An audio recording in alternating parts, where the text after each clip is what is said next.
नमस्कार दोस्तों, कैसे हो आप सब। आज हम जानेंगे चंबल फर्टिलाइजर शेयर का टारगेट 2024, 2025 और 2030 के बारे में। आखिर इन सालों में इस शेयर की वैल्यू कहाँ तक जा सकती है।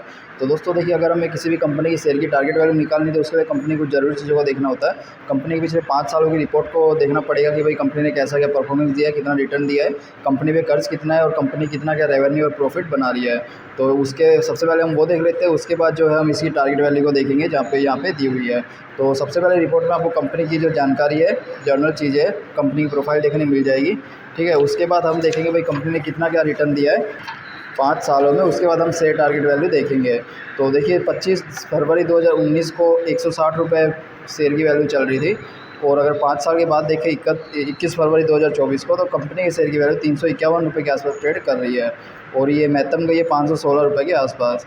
तो देखिए कंपनी ने पिछले 5 सालों में जो है 160 रुपये से लेके 516 रुपये तक शेयर की वैल्यू गई है। मतलब लगभग जो है कंपनी ने 2 से ढाई गुना का रिटर्न जो है पिछले 5 सालों में दिया है। पर दोस्तों 5 साल काफ़ी लंबा समय होता है, 2 गुना जो रिटर्न है कम कहा जा सकता है, इसलिए कंपनी ने ज़्यादा अच्छा रिटर्न पर निवेशकों को नहीं दिया। यहाँ पे हमने एक वाइट बोर्ड को रखा हुआ है जहाँ पे हम प्लस पॉइंट और माइनस पॉइंट को ऐड करेंगे। तो जैसे कि हमने देखा भाई कंपनी ने ज़्यादा अच्छा रिटर्न अपने निवेशकों को नहीं दिया है, तो यहाँ पर हमने इसको एक नेगेटिव पॉइंट में रख दिया है। उसके बाद हम देखेंगे कंपनी की फाइनेंशियल रिपोर्ट, भाई कंपनी कितना क्या रेवेन्यू और प्रॉफिट बना रही है। तो सबसे पहले यहाँ पे अगर 2019 में देखें तो कंपनी के द्वारा 10,289 करोड़ की रेवेन्यू बनाया जा रहा था और जो नेट इनकम है वो 590 करोड़ की बन रही थी। और अगर 5 साल के बाद इस सिचुएशन को देखें तो 2023 में कंपनी के द्वारा 27,000 करोड़ का रेवेन्यू बनाए जा रहे हैं, लगभग 28,000 करोड़ होने को आ गया है। ठीक है, और जो नेट इनकम है वो 1,034 करोड़ की बन रही है। तो देखिए इसमें कितनी अच्छी प्रोग्रेस की है कंपनी। लगातार जो कंपनी का रेवेन्यू है बढ़ रहा है और नेट इनकम है वो भी बढ़ रही है, यानी जो कंपनी है फाइनेंशियल रूप से लगातार स्ट्रॉन्ग चल रही है और आगे बढ़ रही है, जो कि निवेशकों के लिए एक अच्छा संकेत है। तो हमें एक प्लस पॉइंट मिल गया है क्योंकि कंपनी जो है फाइनेंशियल रूप से काफ़ी स्ट्रॉन्ग रही हुई है, तो हमने इसको एक प्लस पॉइंट रख दिया है। इसके बाद हम देखेंगे कंपनी की संपत्ति में होने वाले फेरफार। अब कंपनी की संपत्ति यानी कंपनी के जो एसेट्स होते हैं जिसकी मदद से कंपनी अपना रेवेन्यू को बनाती है, जैसे भाई कंपनी के इंडस्ट्रियल व्हीकल हो गए, कारखाने हो गए, ऑफिस वगैरह हो गए। ठीक है, उसमें क्या गिरावट आ रही है या बढ़ोतरी हो रही है। तो 2019 में देखें तो कंपनी के पास 2019 में 13,925 करोड़ की संपत्ति थी। और अगर 2023 में देखें तो कंपनी के पास 12,770 करोड़ की संपत्ति है। तो इससे देखा जाए तो यार कंपनी की जो संपत्ति में गिरावट देखने मिली है, कंपनी की संपत्ति की जो वैल्यू है उसमें गिरावट हो रही है, जो कि एक अच्छा संकेत नहीं माना जाता। क्योंकि अगर कंपनी की संपत्ति में गिरावट हो रही है तो इससे कंपनी के रेवेन्यू सोर्स भी कम हो सकते हैं। तो हमने इसको एक नेगेटिव पॉइंट में रख दिया है। इसके बाद अब हम देखेंगे कंपनी के द्वारा दिया गया डिविडेंड, क्या कंपनी अपने निवेशकों को डिविडेंड का लाभ दे रही है या नहीं। तो अगर देखें तो भाई कंपनी 2023 में डिविडेंड दिया, 23 में 2 बार डिविडेंड दिया, 3 बार डिविडेंड दिया दोस्तों कंपनी ने, देखिए 2023 में, और 2 बार 2022 में दिया है। तो अगर कंपनी लगातार अपने निवेशकों को डिविडेंड दे रही है तो भाई ये निवेशकों के लिए एक अच्छा संकेत कहा जा सकता है। इससे कंपनी के ज़्यादा प्रॉफिटेबल होने की भी संभावना बताई जाती है। ठीक है, इसके बाद अब हमने देखा भाई कंपनी लगातार डिविडेंड दे रही है।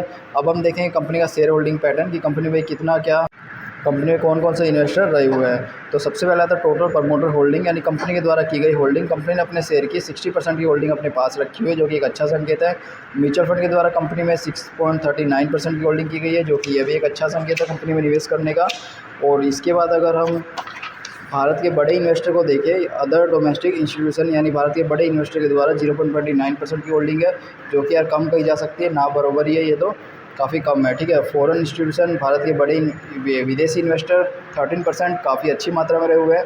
रिटेल इन्वेस्टर, जैसे कि हम जानते हैं रिटेल इन्वेस्टर अगर कम मात्रा में होते तो वो अच्छा माना जाता है, तो ये एक अच्छा संकेत है। ओवरऑल अगर शेयर होल्डिंग पैटर्न को देखें तो ये कंपनी में काफ़ी बड़े इन्वेस्टर अच्छी मात्रा में रहे हुए हैं, जो कि एक अच्छा संकेत है निवेशकों के लिए। हमने इसको एक प्लस पॉइंट दे दिया है। अब इसके बाद इस रिपोर्ट में दिया हुआ कंपनी की फ्यूचर स्कोप और कंपनी की कुछ हिस्ट्री जो आपको ज़रूर से रीड करनी चाहिए। इसके अलावा आपको कंक्लूजन मिल जाएगा भाई कंपनी में निवेश करना चाहिए या नहीं, लॉन्ग टर्म के लिए करना चाहिए, शॉर्ट टर्म के लिए करना चाहिए, आपको पूरी जानकारी मिल जाएगी। दोस्तों इसकी जो लिंक है वो डिस्क्रिप्शन में दी हुई है, वहाँ से जाके आप पूरी तरह से इसको रीड कर सकते हो। अब हम बात करते हैं टारगेट वैल्यू की। तो अगर दोस्तों जो टारगेट वैल्यू होती है किसी प्रकार का सजेशन नहीं है, एक्सपर्ट के द्वारा दी जाने वाली अंदाजित वैल्यू होती है। तो अगर 2024 के साल में कंपनी के शेयर की वैल्यू की बात करें, टारगेट वैल्यू की, तो ये 550 रुपये से 610 रुपये तक जाने की संभावना को बताया जा रहा है। और अगर 2025 में देखें तो कंपनी के शेयर की वैल्यू 720 रुपये से लेकर 810 रुपये तक जाने की संभावना को बताया जा रहा है। और अगर 2030 में देखें तो कंपनी के शेयर की वैल्यू 1480 से लेकर 1580 रुपये तक जाने की संभावना को बताया जा रहा है। अगर +1 -1 की बात करें तो भई हमें इसमें 3 +1 देखने मिले, 2 -1 देखने मिले, जो कि निवेशकों के लिए एक अच्छा संकेत है। और दोस्तों जैसे-जैसे हमें अपडेट मिलेगी हम आपके साथ भी कंपनी वाइज़ हर एक अपडेट अपडेट करेंगे। इसलिए चैनल को सब्सक्राइब कर लें, वीडियो को लाइक करें। तो चलिए मिलते हैं नेक्स्ट